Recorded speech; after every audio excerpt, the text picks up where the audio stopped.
Sebelumnya kan saya membaca buku karya Yuhua ya. Itu adalah cerita pada saat revolusi kebudayaan di Cina.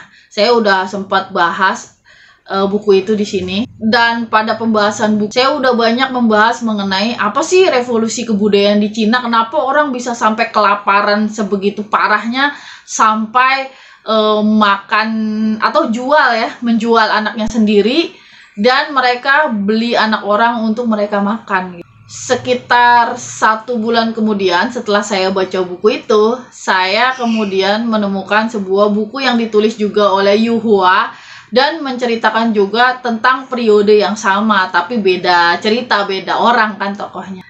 Selamat siang semua, selamat datang di kelas buku. Nama saya Ria dan kali ini saya akan bahas buku Kisah Seorang Pedagang Darah karya Yuhua. Oke, kisah kali ini adalah seorang laki-laki juga, namanya Su Sangwan. Saya agak bingung apakah benar saya mengucapkannya, tapi dibacanya Su Sangwan. Nah, si Su Sangwan ini ayahnya meninggal ketika dia masih kecil. Ibunya kemudian gak pernah pulang lagi. Ya mungkin ibunya nikah lagi atau bagaimana, dia udah gak pernah pulang lagi, anaknya ditinggal aja gitu. Nah, si Su Sangwan ini kemudian ingat kalau dia tuh masih punya kakek sama nenek kan. Ya udah, dia jalan kaki aja pulang ke rumah kakek neneknya. Itu jalan kaki ya, anak kecil. Dan kemudian dia akhirnya ketemulah sama kakek neneknya. Ini nggak terlalu banyak diceritakan, tapi yang pasti dia dibesarkan dengan baik oleh kakek neneknya. Walaupun mereka tuh miskin, jadi keluarganya Su Sangwan ini keluarga desa, orang desa yang miskin semua gitu. Tapi ya dia hidup baik gitu, diperlakukan juga baik-baik sama keluarganya. Ketika dia sudah beranjak besar, dia kemudian bekerja di sebuah pabrik kain sutra. Dia itu bekerja sebagai pendorong gerobak gitu. Jadi ada gerobak penuh dengan kepompong-kepompong, dia bawa kemana-mana. Itulah tugasnya dia gitu. Nah, saat-saat libur dia biasanya pulang nih ke rumah nenek kakeknya. Nah, suatu hari si Su Sangwan ini kan lagi kerja sama pamannya. Jadi kalau libur dia pulang ke kampung ke neneknya, tapi terus kemudian di sana dia kerja bantuin neneknya itu gitu. Nah, pada saat itu dia lagi di ladang, ada perempuan datang. Perempuannya bilang, wah saya nggak jadi nikahin anak saya gitu ke laki-laki itu gitu. Di sini nggak dijelasin sih apakah si laki-laki itu pacar anaknya atau ada laki-laki yang datang untuk melamar anaknya aja gitu. Pokoknya si ibu-ibu itu bilang, saya nggak jadi nikahin anak saya ke dia. Kenapa? Karena badannya si anak itu, si laki-laki itu ringkih. Dia nggak akan sanggup deh, dia tuh bukan orang yang sehat gitu. Terus kan ditanya-tanya, kenapa kok tahu gitu orang yang sehat, dia nggak sehat? Iya, soalnya dia nggak pernah jual darah lagi gitu. Jadi di situ, di desa itu ada kebiasaan seorang laki-laki itu dalam periode waktu tertentu ya, mereka nggak rutin, nggak setahun sekali gitu, nggak. Dalam periode waktu tertentu mereka pergi ke sebuah kayak puskesmas gitulah, terus kemudian mereka jual darah mereka gitu. Jadi di situ hal pertama dilihat seorang laki-laki itu adalah dia berani jual darah nggak? Dia bisa nggak jual darah? Kalau dia nggak bisa jual darah, berarti laki-laki itu perlu dipertanyakan kesehatannya gitu. Ya kan sebenarnya masuk akal sih ya, karena kalau kita mau donor darah kan kita pasti dicek kesehatan dulu. Kalau kita nggak sehat, hipertensi dan segala macam, itu pasti kita nggak boleh kan jual darah atau donor darah gitu. Nah, yang kedua, si ibu itu nggak yakin kan, dari awal dia udah nggak yakin nih kayaknya nggak sehat. Akhirnya diundang makan. Kata ibunya gini dalam hatinya dia, nih kalau si calon mantu itu bisa ngabisin 2 mangkok nasi, itu bolehlah dinikahin sama anaknya. Tapi kalau dia berhasil ngabisin 3 mangkok nasi, itu udah pasti boleh gitu kan. Tapi kenyataannya si laki-laki itu pada saat diundang makan, dia cuma mampu menghabiskan 1 mangkok nasi aja gitu. Jadi kata ibunya, lah kalau seorang laki-laki cuma makan 1 mangkok nasi, berarti tenaganya itu lemah. Kalau dia lemah, maka dia tidak bisa kerja. Gimana anaknya nanti bisa bahagia kalau punya punya suami yang nggak bisa kerja gitu intinya. Maka langsung nggak boleh lah nikah. Nah, si Sangwan ini tertarik sama hal jual darah itu, karena ternyata setelah dia tanya-tanya apa sih harga darahnya itu, kalau berhasil dijual itu harganya bisa sampai 35 yuan. Nah, itu adalah besar penghasilan seorang petani selama 1 tahun gitu kan. Kata si Sangwan, ya saya mau lah jual darah kalau begitu, uangnya banyak. Nah, akhirnya dia mulailah bertanya-tanya gimana sih caranya jual darah kan. Nah, dikasih tahu lah sama temennya, ada temennya, yuk saya juga mau jual darah gitu. Dan lucu lah di sini dia ada beberapa hal yang mesti dia lakukan gitu. Misalnya contohnya dia harus minum sebanyak-banyaknya. Karena kalau darahnya kita kalau kurang minum kan darahnya kita jadi kental tuh, susah untuk diambil. Nah, itu salah satunya. Terus ya macem-macem lah. Tapi intinya si Sangwan ini berhasil jual darah. Uangnya itu dia terima nasihat dari orang-orang. Kalau seorang laki-laki jual darah, maka uang itu tidak boleh dipakai untuk keperluan sehari-hari atau dipakai untuk hal-hal yang nggak jelas gitu. Karena itu adalah bagian dari diri kamu yang kamu jual gitu. Kamu harus melakukan sesuatu yang sangat spesial untuk uang itu. Nah, si Sangwan ini berpikir, apa ya yang sangat spesial yang bisa saya lakukan? Nah, kemudian dia bilang, wah saya mau nikah. Si Sangwan ini kan dia ketemu sama seorang perempuan, namanya Su Yulan.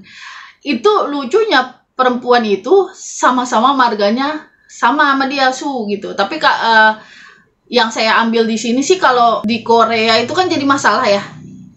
Kalau marganya sama, laki-laki perempuan marga sama, terus mau nikah biasanya jadi masalah. Ada yang membolehkan, tapi secara tradisi biasanya tidak memperbolehkan.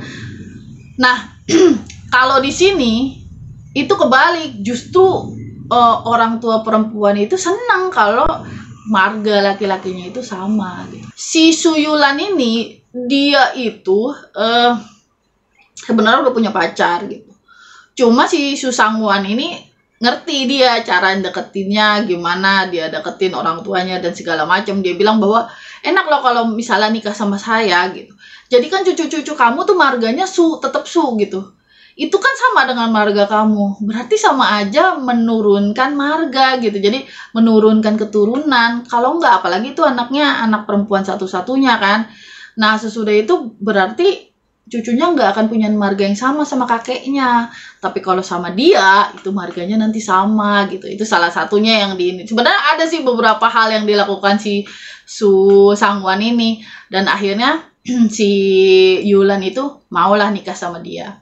Kemudian cerita mulai berlanjut ketika mereka sudah memiliki 3 anak gitu. Jadi anak pertamanya namanya Su Yile, bahagia 1 artinya. Su Erle, bahagia 2, dan Su Sanle. Nah, ini 3-tiganya anak laki-laki ya. Nah, dari 3 anak ini ada 1 anak yang beda banget sama yang lain gitu. Jadi kalau misalnya yang 2 adiknya itu mereka lebih tenang gitu. Apa-apa mereka mikir dulu gitu. Tapi anak yang pertama ini orangnya nggak mikir gitu. Kadang-kadang dia sering bikin ulah lah gitu segala macam. Si bapaknya itu sayang banget sama anak pertama. Kayak keluarga ini tuh bukan keluarga yang kaya ya. Mereka bahagialah dengan kesederhanaan mereka gitu. Si Susangwan itu ngerasa hidupnya tuh udah komplit, udah punya istri yang emang dia cintai, terus punya anak laki-laki 3 orang gitu.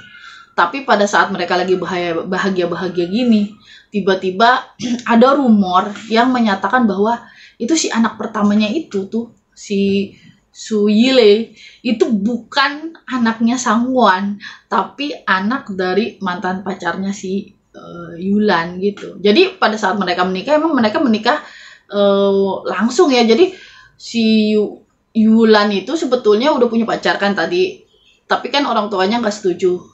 Orang tuanya lebih pengen ke Sangwan. Terus kemudian akhirnya dinikahinlah sama Sangwan itu gitu.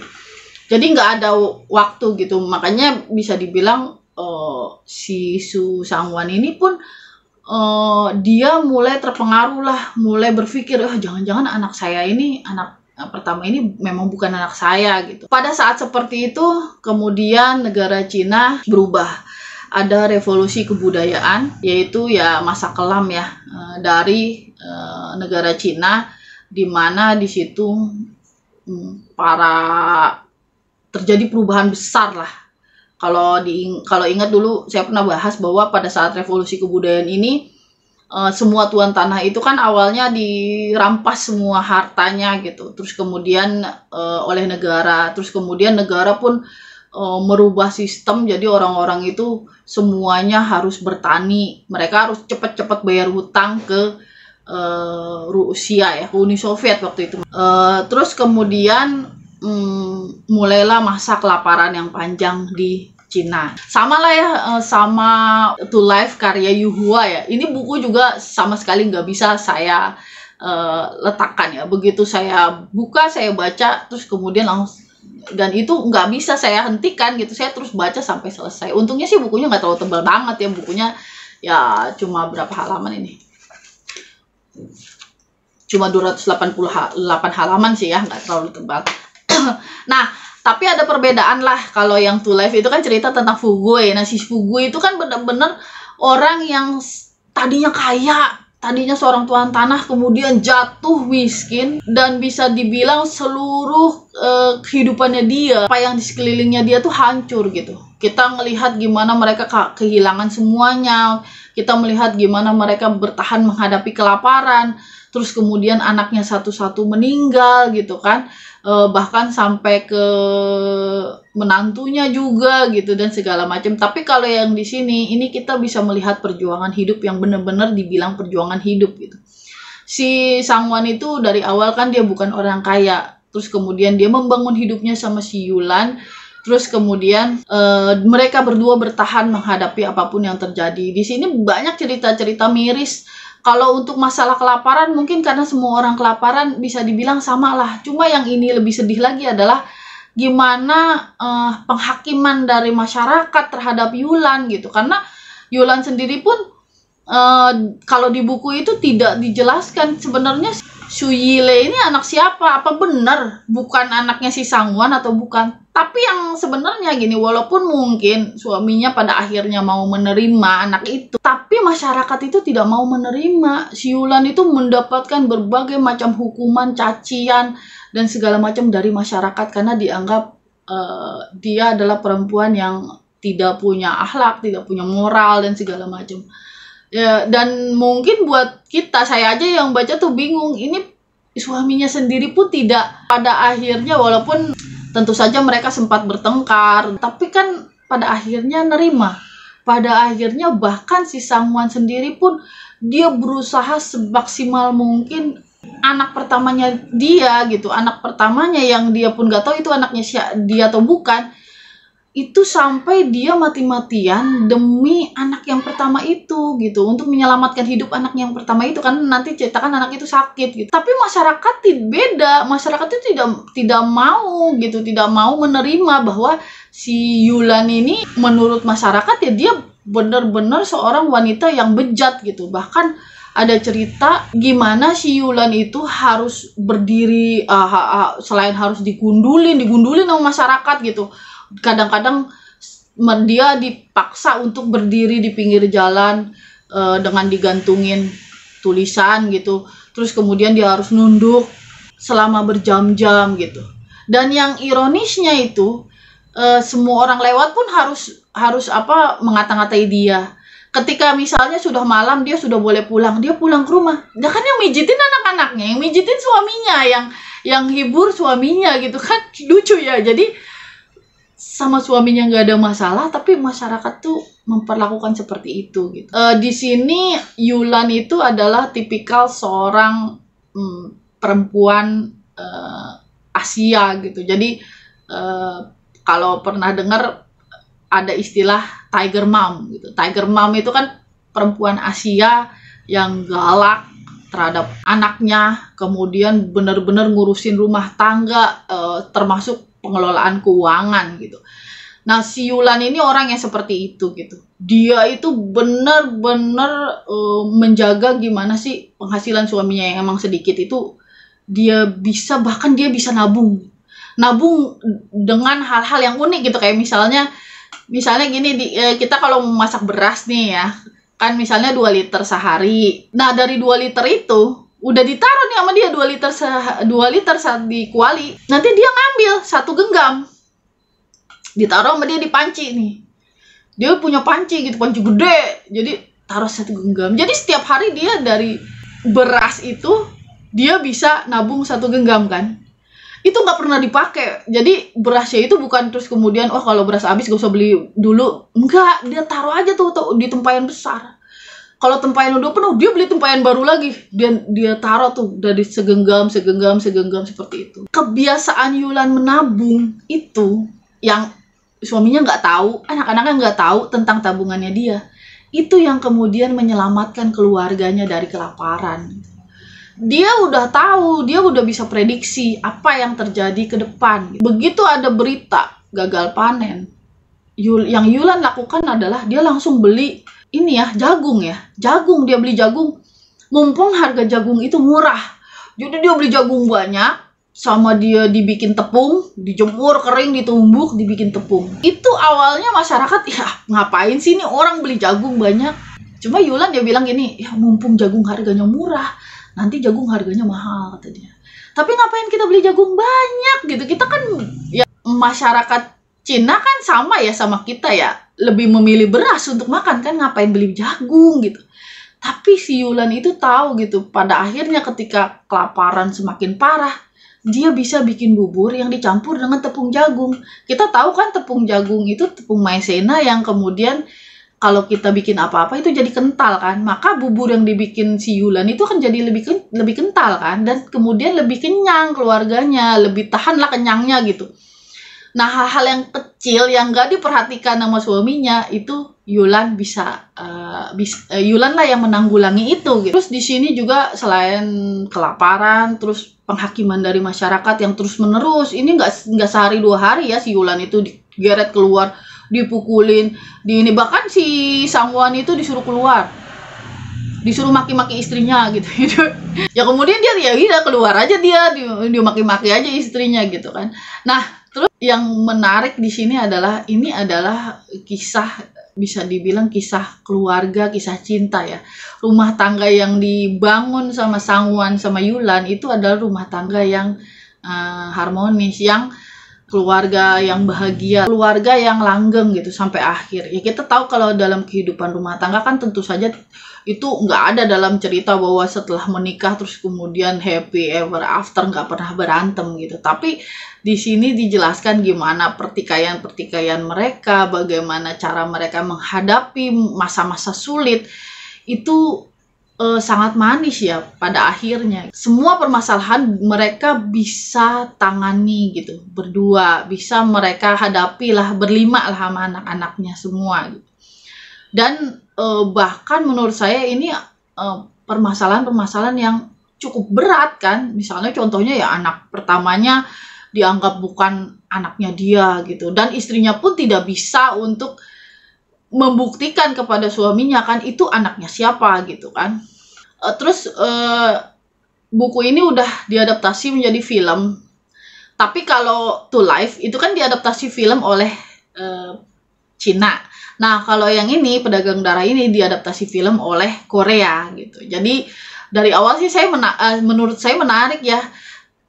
Gini kan, ini kan beda negara, yang adaptasi beda negara. Sementara di buku ini banyak banget menceritakan tentang periode-periode dari sejarah Cina gitu. Sama aja kayak misalnya Bumi Manusia mau diadaptasi sama Thailand gitu kan. Ya kan Thailand tidak melewati masa kayak politik etis gitu kan, hal-hal seperti itu ternyata berhasil. Ya memang perfilman Korea nggak bisa dianggap enteng juga sih ya. Nah, kalau di filmnya itu fokusnya itu bukan, ya tentu saja bukan revolusi kebudayaan, karena Korea tidak ada masa kelaparan yang sampai separah itu kan, nggak ada. Tapi di film di Korea ini dia fokus ke permasalahan keluarga, dan itu berhasil banget. Jadi benar-benar diceritakan ini gimana sebuah keluarga yang miskin dan gimana caranya dia bertahan gitu menghadapi segala cobaan gini. Kalau di dalam buku yang ini, yang buku yang asli, yang versi karena dari negara Cina, itu kan kita beratnya itu, kita tuh panjangnya itu kan menceritakan tentang masa kelaparan, masa kerja paksa. Nah, kalau yang di filmnya itu dia lebih fokus ke si Yile itu gitu. Walaupun namanya beda ya, untuk di Korea bukan Yile juga. Nah, ini lebih fokus ke permasalahan Yile dari awal sampai akhir. Saya pikir iya Yile ya. Karena dari awal kan dia tidak permasalahan siapa bapaknya itu dalam film lebih didramatisir gitu. Misalnya contohnya gini, di buku itu tidak jelas dari awal sampai akhir Yile itu anak siapa. Bisa aja anaknya Sangwon. Cuma yang jelas kalau di buku adalah si Yile itu tidak mirip sama bapaknya dan tidak mirip juga sama ibunya gitu kan. Walaupun ya kita tahu lah kan bisa aja dia mirip sama kakeknya gitu. Nah, tapi kalau di film ini jelas. Jadi di situ diperlihatkan bahwa golongan darah si Yile ternyata tidak sama dengan ayahnya dan tidak sama sama ibunya. Nah, dijelaskan dengan cara seperti itu gitu. Dan di film Korea juga dia kita diperlihatkan bagaimana sih perasaan si anak si Yile itu. Kalau dalam Korea namanya Ilrak, namanya Heo Ilrak ya.